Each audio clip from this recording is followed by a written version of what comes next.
Static friction. See, generally friction we denote it by small a. Frictional force is denoted by small f. Please remember this. It's better if you denote by small f, otherwise it can be denoted by capital F also, but if you denote it with small f, that would be better. Now static friction, when I am saying, this friction actually comes into play when bodies are, you can say, they actually starts, but before the body actually starts moving, means the body is in a tendency to move. Understand my word, tendency. Motion is yet to start. Means I am holding this chalk. I'm giving a slope. See, now it is in a tendency to, zyada slope denge, it will come down.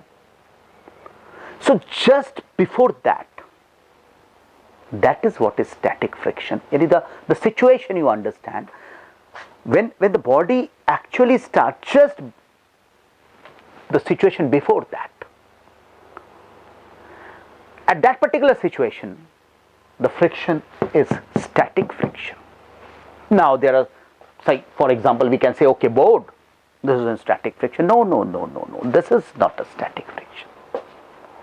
Board is not. Board is in equilibrium.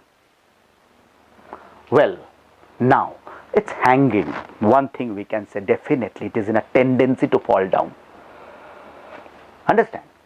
Okay, then we can say, suppose that the chairs are kept, sofas are kept on a leveled floor. They are not having static friction. They are in equilibrium. Both, this is also in equilibrium. But there is a tendency. See why? Because it is hanging and connected with two hooks or something like that. Once you slowly and slowly, if you try to bring out the hook, then slowly and slowly we'll see board will again have a tendency, it will gain the tendency to fall down. That's in motion again. So, well, this can be a best example. I'm sorry, I said no. This can be a best example for static friction. Bus on a inclined floor, especially down the hill, a bus is standing. They use the brakes. An indigenous method में they use bricks, under the tire they put so big boulders.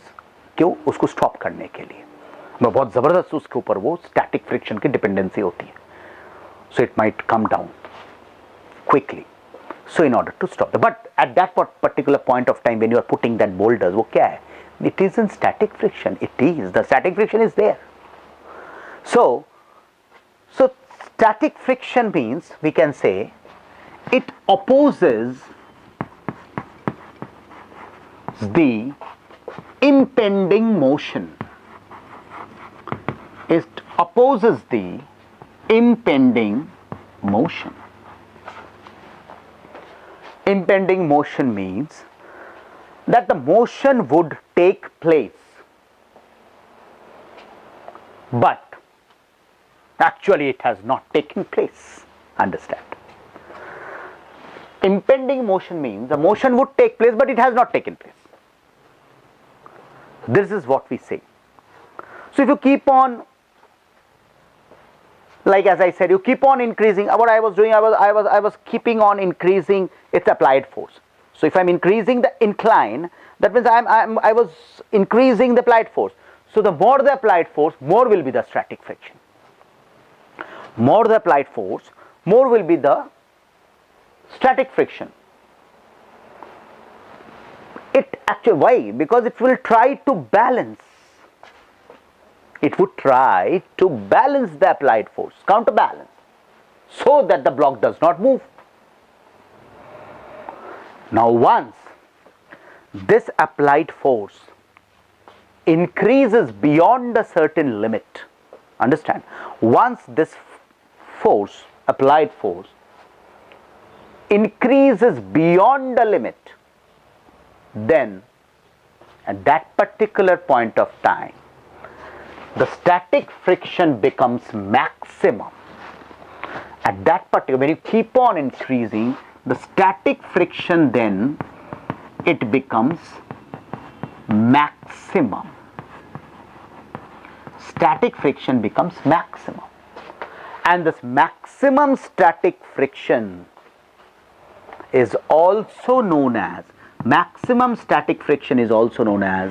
limiting friction. Also known as limiting friction. In a way, we can say the maximum static friction is limiting friction. So when we talk about limiting friction, means when a body is just at the verge of motion. Body is just at the verge of motion, means it will be just ab chala ya tab chala. That is the case. So that is what you call limiting friction. After that, maximum limiting friction, body starts moving. That is kinetic friction. Definitely, now kinetic friction is definitely lesser than the force of static friction. Definitely. There is a curve, that is where we can show the variation of the frictional force with the applied force. That curve will tell you everything. That's what I am going to show you now. So this curve is very important. You can note down this curve.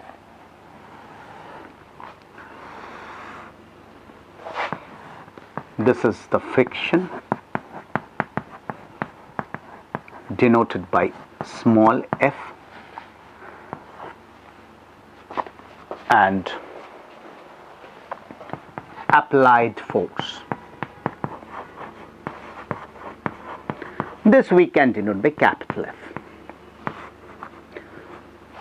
So this curve shows the variation of the force of friction with the applied force.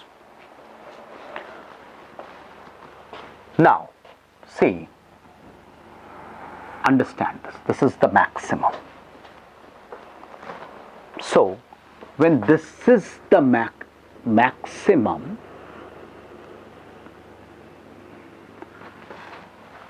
now you have to understand this. And after that, goes like this. Obviously, this is what is called static friction.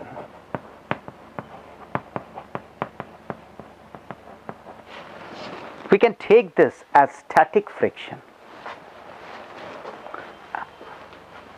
because as I said, the applied forces increase, the frictional force increase, maximum it goes up to here, say.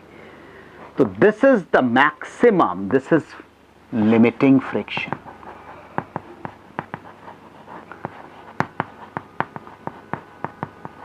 So the maximum of static friction is limiting friction.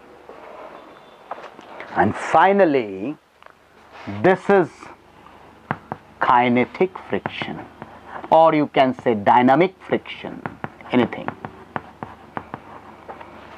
motion. So with this you have understood that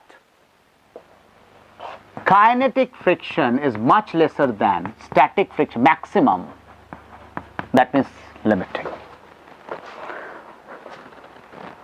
So this is a very, very important curve which you should understand. This actually tells us the variation between the frictional force and the applied force. Overall study of these, more or less we have taken up an introduction, we have understood what is the static friction. Hope you all have understood what is limiting friction, what is kinetic friction. Now let us move on to the laws of friction. I'll give you the general laws. There are laws of static friction, kinetic friction, limiting, all are same. Just the term is different, but we can have the laws together, we can have. Now first of all, when we talk about the laws of friction, like first of all, the first law is, it depends on the nature of the surfaces in contact. Depends on the nature of surfaces in contact.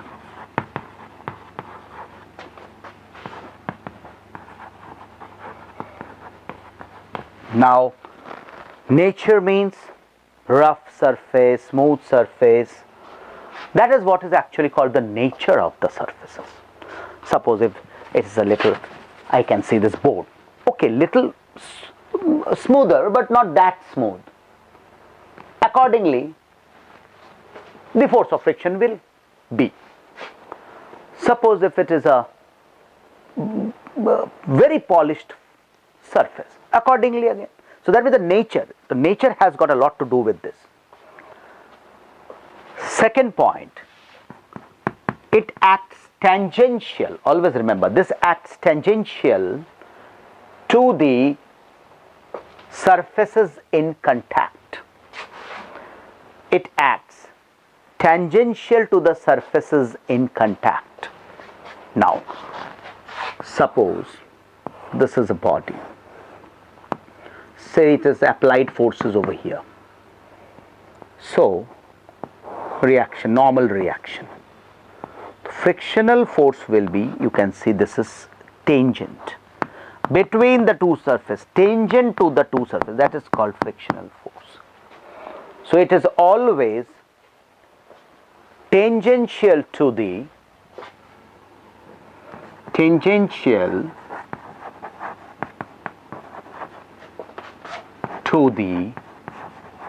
surfaces in contact.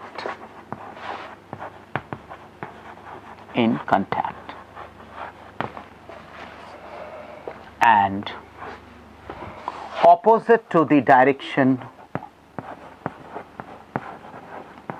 of applied force. Direction of applied force.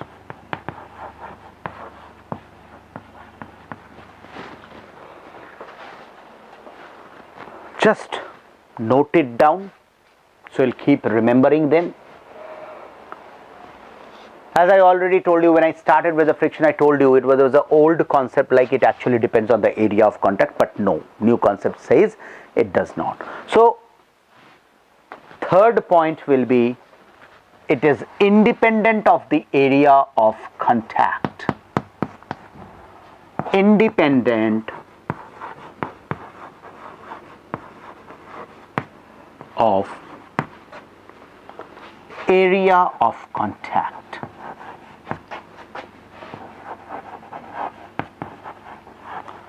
Independent of area of contact. So long, but till the normal reaction remains the same. Till the normal reaction remains the same. So long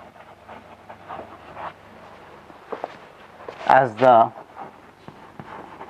normal reaction remains same.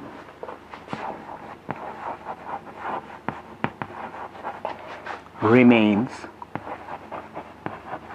same.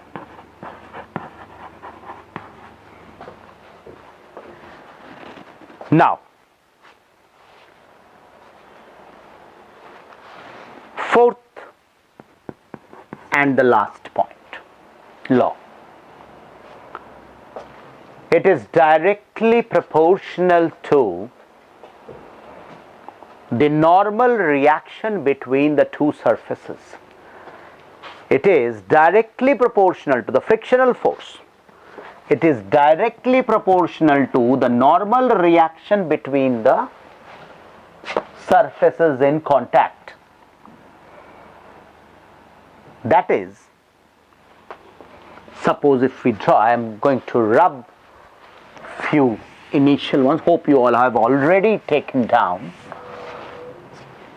So if I'll be just drawing it and I'll show you. In fact, just now we did it, but still again I am drawing it. Frictional force, this is an applied force. Obviously, see, this body has got a mass, m is the mass, so weight is acting downward, and there is a normal reaction which R. Many book it denotes, the foreign author book they denote it with N. Fine, you can denote it with R even. So, R.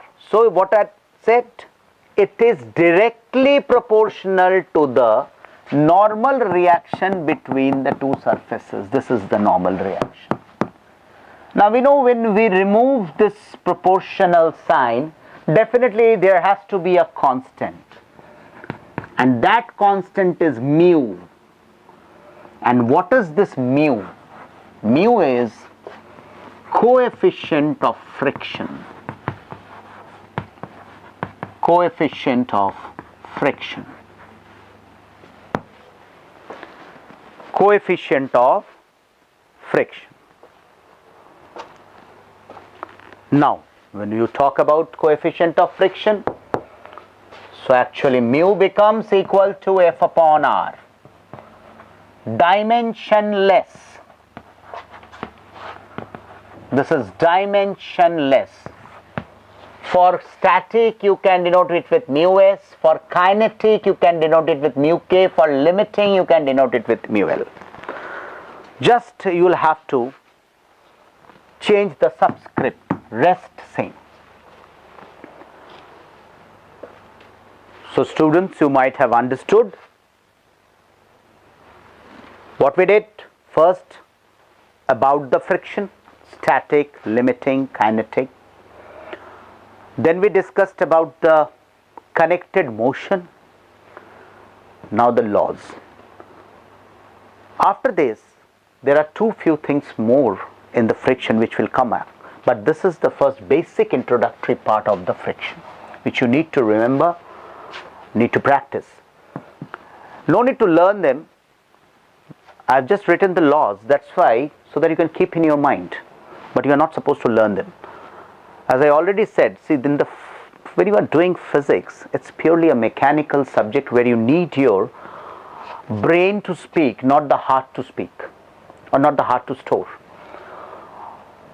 So hope you all have noted down this. Let's do one more thing, something about angle of friction.